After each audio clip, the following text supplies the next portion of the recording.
Polisi militer Angkatan Laut dijadwalkan akan memeriksa anak bos rental mobil yang tewas ditembak.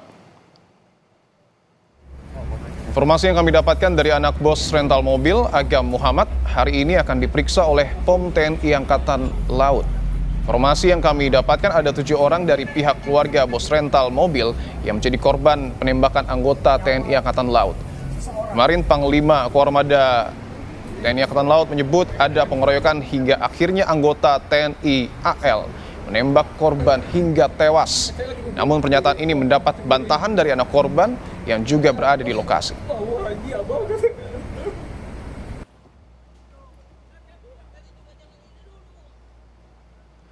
Kita bergabung dengan jurnalis Kompas TV, ada Triksi Valencia di POM Angkatan Laut. Triksi, apakah keluarga bos rental mobil sudah hadir dan apa yang ingin diperiksa dari pihak keluarga?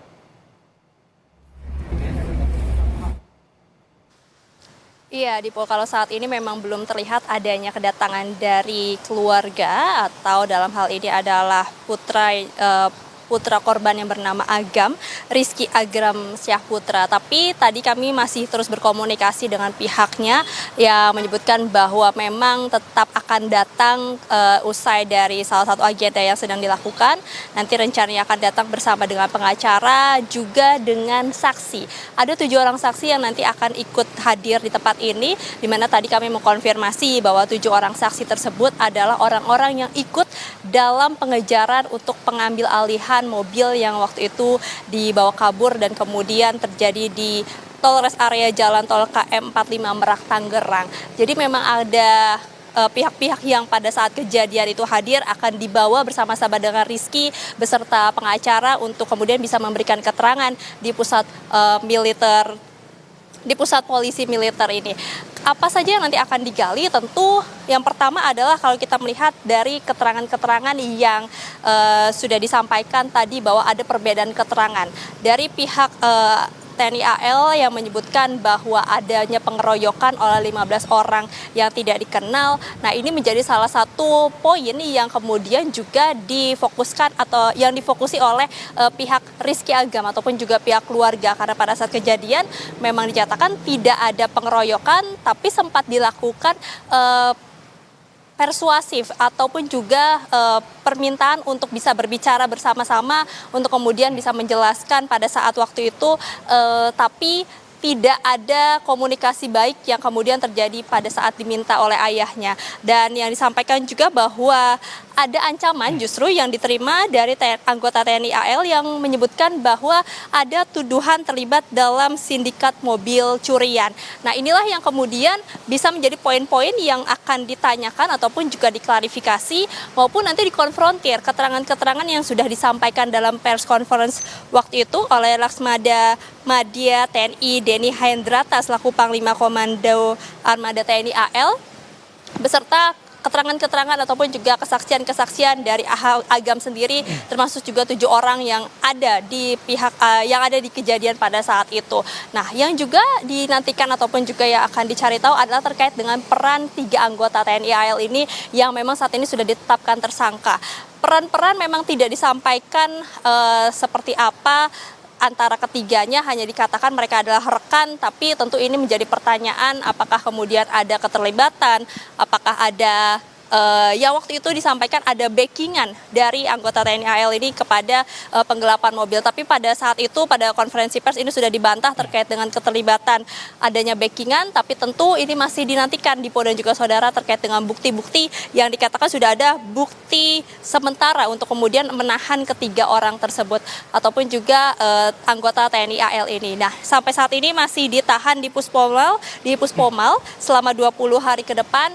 Yang juga dipertanyakan adalah bukti-bukti apa yang kemudian sudah dipegang oleh pusat polisi militer TNI AL yang membuat mereka bertiga ini akhirnya ditahan dan saat ini masih dalam penyidikan lebih lanjut maksud kami. Jadi beberapa hal tersebut Dipo yang bisa ataupun juga yang dinantikan pada saat permintaan keterangan dari pihak keluarga, tentu keterangan-keterangan lebih lanjut terkait dengan apa kejadian sebenarnya yang kemudian menjadi benang merah dari pernyataan saksi, pernyataan dari pihak anak sendiri ataupun juga keluarga, termasuk juga dari pihak 3 anggota TNI AL yang saat ini sedang dalam pendalaman lebih lanjut.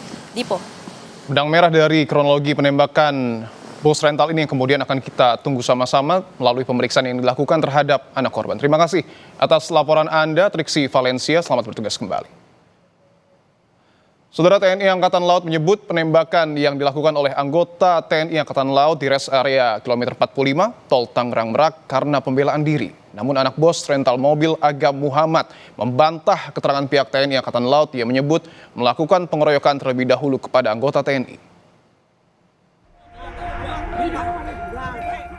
TNI Angkatan Laut menyebut penembakan yang dilakukan anggota TNI AL di rest area kilometer 45 Tol Tangerang Merak karena pembelaan diri. TNI AL menyebut sebelum menembak ketiga anggota TNI AL dikeroyok sehingga spontan mengeluarkan tembakan hingga menewaskan pemilik rental mobil Ilyas Abdurrahman. Ketiganya diduga sedang melakukan pengamanan dalam proses jual beli mobil di rest area. Jadi yang melakukan penembakan itu adalah satu orang, nembak kedua. Karena yang satunya itu kan dari hasil CCTV juga yang dikeroyok itu tadi. Anak bos rental mobil Agam Muhammad membantah keterangan pihak TNI AL yang menyebut melakukan pengeroyokan terlebih dulu kepada anggota TNI. Agam bilang saat menemukan mobil rental mereka, keluarga sempat menjelaskan secara baik, namun langsung mendapat ancaman dari anggota TNI sambil menodongkan senjata api. Mobil mana ada yang murah seharga 40 juta. Dan ketika dia beli mobil benar, tidak mungkin ada pengawalan dari jauh untuk menodongkan pistol, Kak. Seperti itu kan. Berarti itu kan udah sindikat menurut saya ya. Karena tidak ada mobil Brio yang saya beli waktu itu 180 juta di harga 40 juta, Kak. Kalau dia beli benar nggak mungkin dia dapat pengawalan senjata api waktu saat jam 2 malam. Dan seperti itu. Waktu pelepasan GPS itu cuma waktu 1 jam sebelum kejadian. Jadi GPS dilepas saya langsung berangkat, Kak.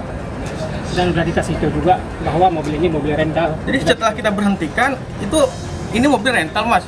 Minggir kamu, saya tembak kamu. Kalau saya tabrak kayak gitu kan, langsung kita ditodongkan.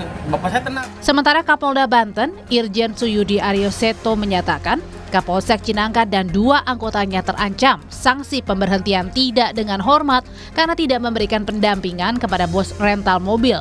Kapolda Banten bilang Kapolsek seharusnya bisa meminta bantuan dari Polres lain karena laporan yang disampaikan masyarakat terdapat indikasi pencurian mobil dengan senjata api. Karena anggota merasa kekuatannya sedikit, jadi tidak berimbang sehingga tidak melakukan pendampingan. Padahal seharusnya anggota kita bisa melakukan permintaan tambahan dukungan ke Polres misalnya, ya, atau anggota reserse di Polsek itu sendiri. Tapi itu tidak dilakukan, ya. Nah, sehingga dari hasil penyidikan Propam Polda Banten, ya, telah ditemukan adanya pelanggaran, ya, terhadap ketidakprofesionalan terhadap anggota Saudara Dery, ya, Andriani. Ya. Kini 3 oknum TNI AL sudah ditangkap dan sedang dilakukan penyidikan oleh pihak Puspomal. Sementara polisi sudah menangkap Ajat Supriyatna yang diduga sebagai pelaku pencurian mobil Honda Brio. Tim Liputan, Kompas TV.